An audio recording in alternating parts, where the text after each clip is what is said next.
Egwu Opu Eke, Egwu Omenwaanyị.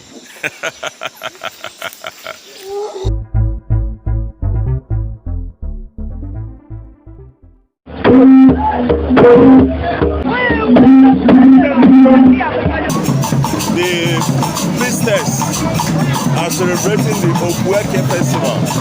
After Opu Eke festival, the next festival tomorrow is Imoka festival. We are here right now at Nkwọ Amaenyi Shrine, the grand place for Imoka.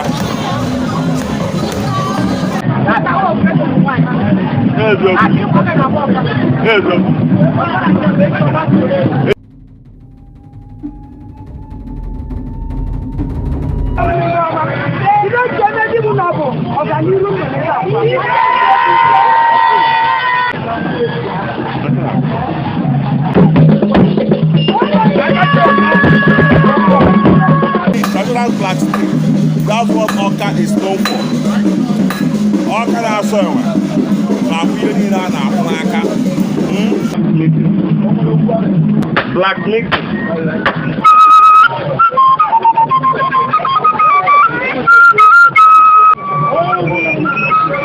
People are coming with the these cows are traditional gifts for the gods of protection and prosperity. When you look around, you see the trees. The trees are wrapped with a white cloth, which means they are sacred. It's a sign of peace, a sign of purity, a sign of progress, a sign that is sacred. Is for the gods. So these are special trees for the gods. They are not just ordinary trees. Welcome to Nkwọ Amaenyi Shrine. Do you see that monkey? Monkey is sacred in Awka. Awka people don't kill monkey. That's why they say Awka na so enwe. Awka that respects monkeys. They don't kill monkey here. Ndị Igbo na-asị ife ndị na-eri ka ndị na-asọ.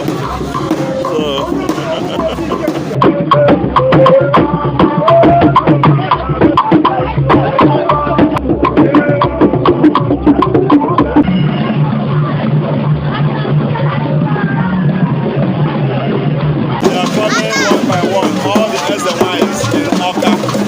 They are coming to honor the gods of the land.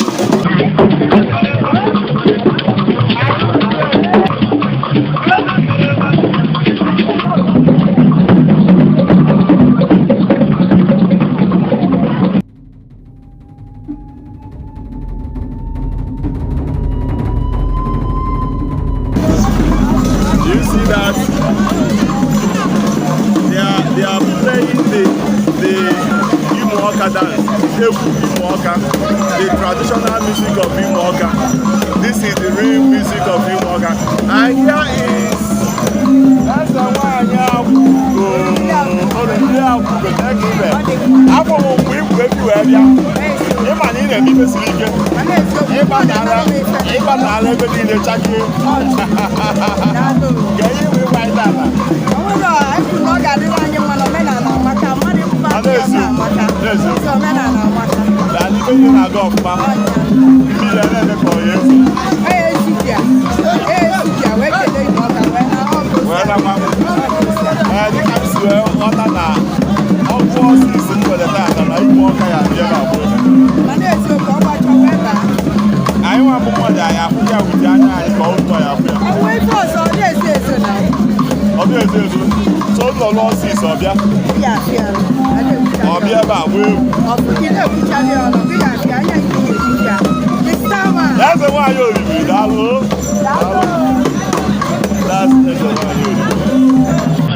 here is Imperial Majesty's Chief also the traditional ruler of Awka Kingdom. And when you look around here, you can see the canopies. But tomorrow, no road here. Tomorrow everywhere will be blocked for the grand celebration of Imoka. See, my friend is here. That guy. Okay, Jay, yeah. If one Awka. Yeah, he has okay, man.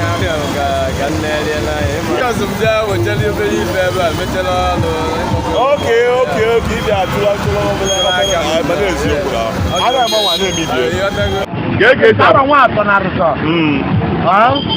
oh, line number. Woman abroad.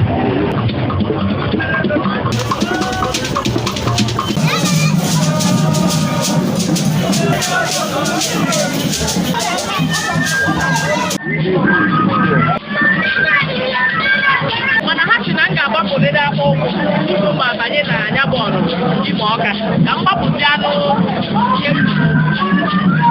ọ dị maka ndị Igbo na-ekiri ndị Igbo ana m ekele unu Igbo mụọnụ tụọnụ kachanụ bụrụnụ omenala bụ ndụ ibe abụrụ omenala bịara abịa. This place is the Mecca. This place is the Jerusalem. This place is the holy land of Awka people.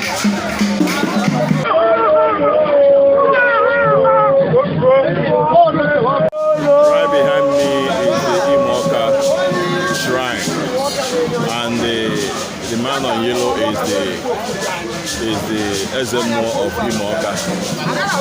The Pope, the Ezenwanyị, the on and all, the traditional chief priest of that's the young man, and that's the shrine.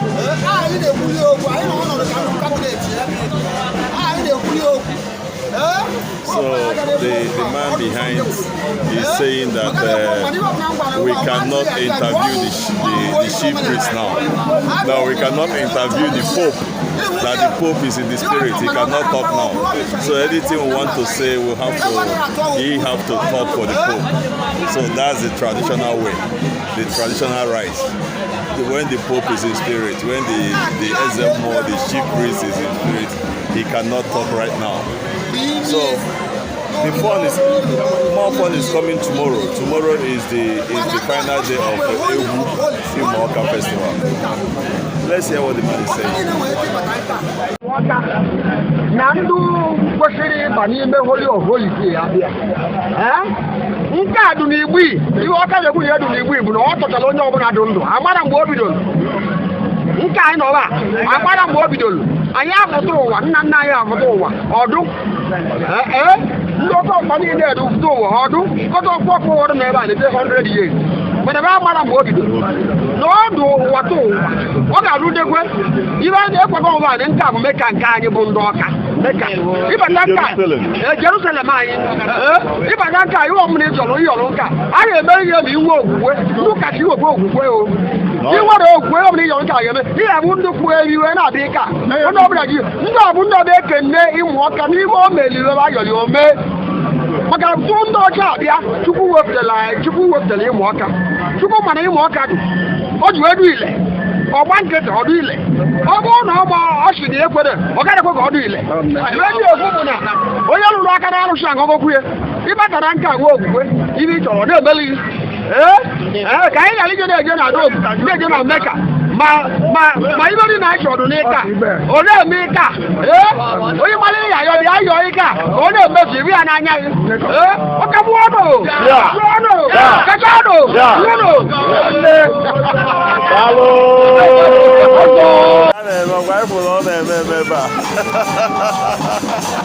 The man just spoke on behalf of the chief priest. He said, if you have faith, you come inside this place, anything you ask God, God will do it for you. Tradition has been existing before the church. Omenala de Awka wee bịa, and omenala ya adịgide.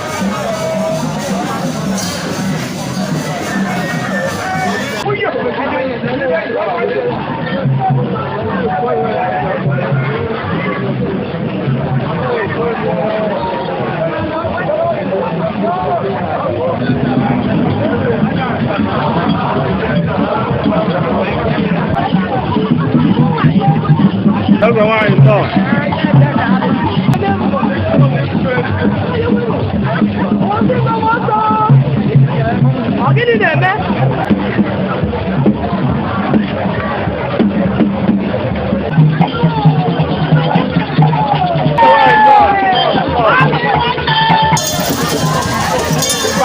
Ezenwanyị live ọbụ ọbụ ile o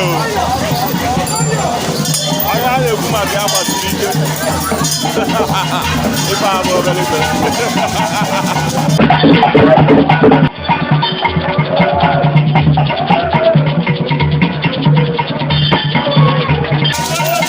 Abịa bụ Ezenwanyị osimiri ugbo achagola abịa ọ̀rọ̀ yìí ní ìjọ tó máa bí àwọn bàtò ọba máa ọ̀ bàtò àti ọba ẹni ìdíkọ̀ bàtò lápá. Ezenwanyị Mmasị na she from Enugu Ezike. She is so grateful to Imoka for what Imoka has done for her, and she is happy to be here every year.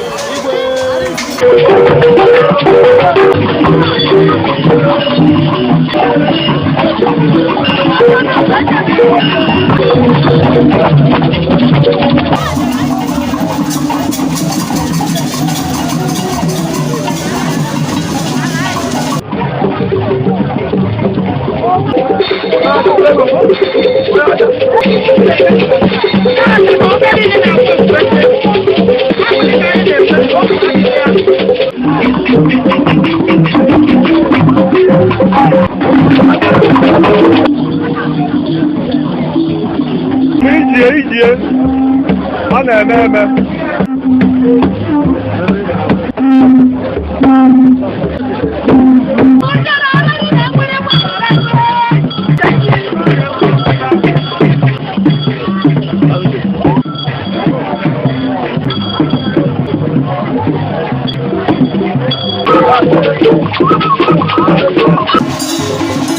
We are still on Opu Eke Festival of Imoka. It's happening right here.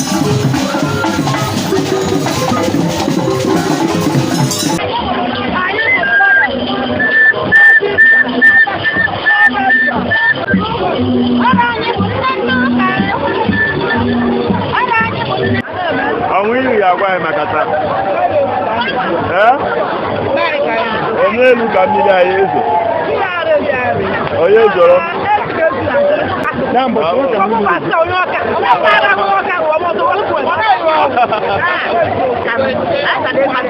ga-ego si aga ya and ụmụ nwaanyị zuru ka eme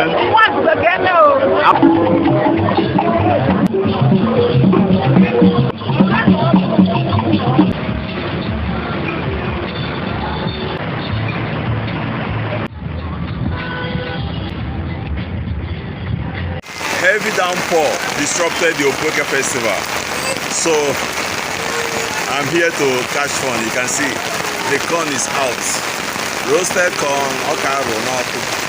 I'm here to relax, catch fun with the corn. So ndị be anyị ebe a ka anyị achịkọ 2019 Opu Eke festival. Mmiri mebiri ife, mmiri skatara ife, etinwụrụ mmiri, so let's wrap it up here.